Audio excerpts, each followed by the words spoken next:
Salut à tous, c'est Cyril71, bienvenue dans cette nouvelle vidéo et dans ce nouveau point météo en ce lundi soir du 27 septembre 2021. Et oui, ça faisait longtemps, j'attendais le retour d'une situation intéressante au niveau des dépressions atlantiques, des grosses dépressions avec de fortes dégradations assez généralisées. Pas comme les orages qui déjà à la base sont très compliqués à prévoir, mais encore plus cette année. C'est pour ça que je vous ai fait moins de points météo depuis quelques temps maintenant, puisque ces orages sont très violents, certes, mais très localisés et donc extrêmement difficiles à prévoir. Je préférais ne pas faire trop de points météo là-dessus. Donc là, vous allez très vite comprendre pourquoi est-ce que je suis de retour. Je vais vous expliquer la situation qui est un petit peu technique. Voilà, alors du côté des ouragans sur l'Atlantique, on a surtout Sam, qui est un ouragan majeur, avec un creux dépressionnaire de 966 hectopascales en ce lundi, avec donc des vents entre 200 et 250 km/h. Localement, on peut même avoir des rafales jusqu'à 300 km/h. Mais heureusement, il ne devrait pas toucher terre. Il va éviter les Antilles, même s'il va y avoir une forte houle, puisque quand même l'ouragan Sam dégage une sacrée énergie. Et également peut-être des orages qui ont déjà eu lieu d'ailleurs sur certaines îles. Voilà, mais pas grand chose, ce ne sera pas méchant. L'ouragan Sam devrait continuer en direction plein nord, en évitant donc toute terre, en évitant les États-Unis. Par contre, il va falloir surveiller en dernier lieu pour le week-end prochain Terre-Neuve, de nouveau, un petit peu comme l'ouragan Larry, sauf que cette fois-ci avec Sam, ça sera une autre histoire et ça risque d'être beaucoup plus sérieux. On reviendra là-dessus prochainement. En ce qui concerne le reste, on a 3 ondes tropicales. 2 du côté, on voit plus au sud, au large de l'Afrique, et une un peu plus vers le nord de l'ouragan Sam, et qui est à 50%. Et c'est celle-ci, j'attire votre attention, c'est pas grand chose, mais on va observer les modèles, et je vais vous montrer quelque chose d'assez étonnant. Allez, c'est parti. Alors, le modèle, c'est comme d'habitude le run de contrôle, l'ensembliste américain. Alors, pourquoi je choisis ce modèle? Encore une fois, vous pouvez me dire, ouais, mais il n'est pas plus fiable qu'un autre. C'est vrai, il n'est pas plus fiable qu'un autre, les autres sont pareils. Mais à l'heure d'aujourd'hui, il n'y a pas un modèle plus fiable, finalement, n'importe lesquels. Voilà, autant les uns que les autres n'arrêtent pas de changer au fil des jours et des actualisations. Donc du coup ça sert à rien, je vais pas vous montrer tous les modèles sinon ça serait beaucoup trop long. Je préfère rester sur qu'un seul et ça sera celui-ci. En tout cas pour l'instant je reste sur celui-ci. Voilà, c'est l'ensembliste des modèles américains. Alors après effectivement j'observe tous les modèles, c'est pas parce que je vous fais des points météo avec ce modèle que je ne regarde pas les autres. Je regarde bien tous les modèles, je les compare, j'analyse toutes les situations possibles, tous les scénarios possibles. Donc voilà. Alors, on va regarder tout ça.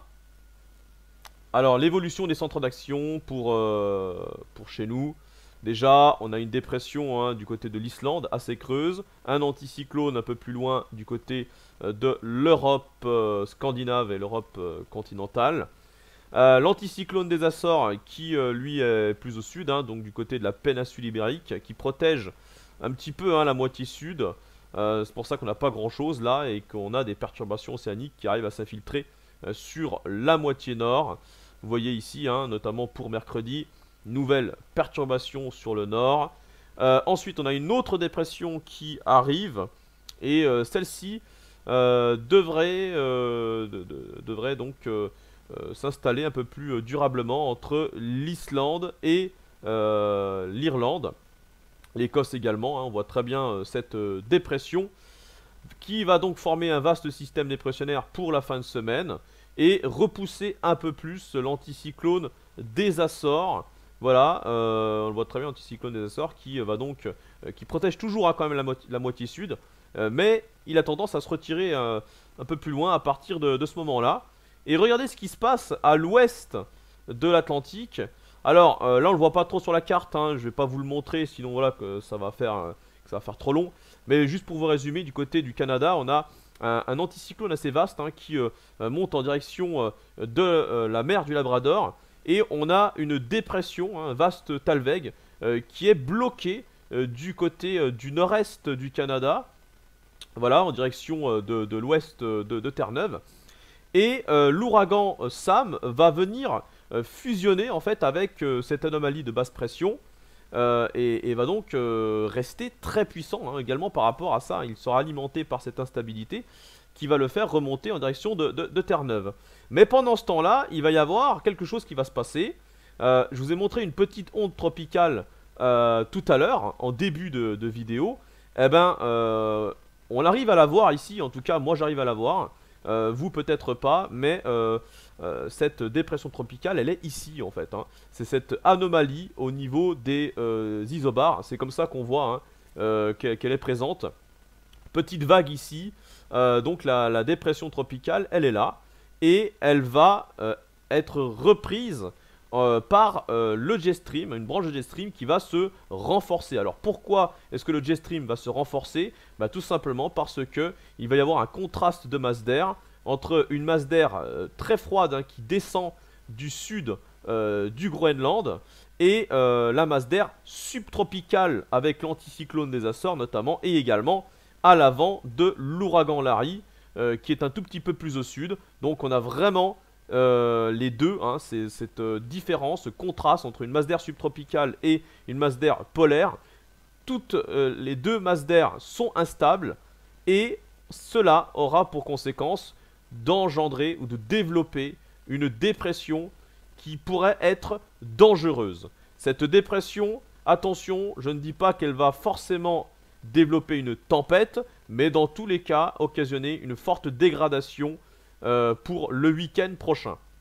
Regardez ce qui se passe ici, on voit très bien, je vous l'ai dit, hein, c'est la petite vague hein, au niveau des isobars qu'on voit, c'est la dépression tropicale, donc en fait elle monte, hein, hop, elle arrive à passer ici, hein, elle arrive à se retrouver par là, elle est là, hein, vous voyez, dans cette anomalie de basse pression, et hop, ensuite avec la masse d'air instable et froide qui descend depuis le sud du Groenland, c'est ça qui développe le système dépressionnaire. Et regardez là carrément, alors là je vous le dis hein, c'est peut-être pas fiable, mais quand même il y a beaucoup de modèles qui voient ce scénario ce soir, donc c'est pour ça que je vous fais ce point météo.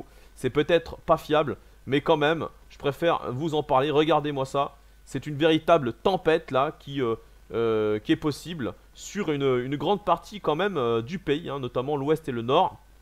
Hein. On voit que l'anticyclone des Açores se retrouve totalement de l'autre côté, hein, à l'ouest des Açores, avec également une dorsale qui vient qui vient fusionner avec l'anticyclone du côté de la mer du Labrador.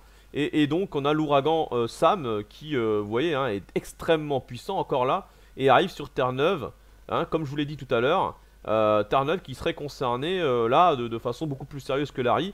Et donc à l'avant, l'ouragan fait remonter cette dorsale qui vient donc le bloquer hein, à cet endroit-là. Il devrait stagner au nord-est hein, du Canada. Pendant ce temps-là, regardez, pour dimanche prochain, c'est assez impressionnant de voir cette image avec une tempête pour chez nous et l'ouragan pour Terre-Neuve. C'est tout simplement impressionnant, sublime. D'un autre côté, oui, c'est sublime, mais il va falloir surveiller la situation de très près, je tiens à le dire. Je vais vous informer tout au long de la semaine si ça continue à se confirmer. Voilà, donc je vous souhaite à toutes et à tous une bonne soirée et à très vite. Ciao.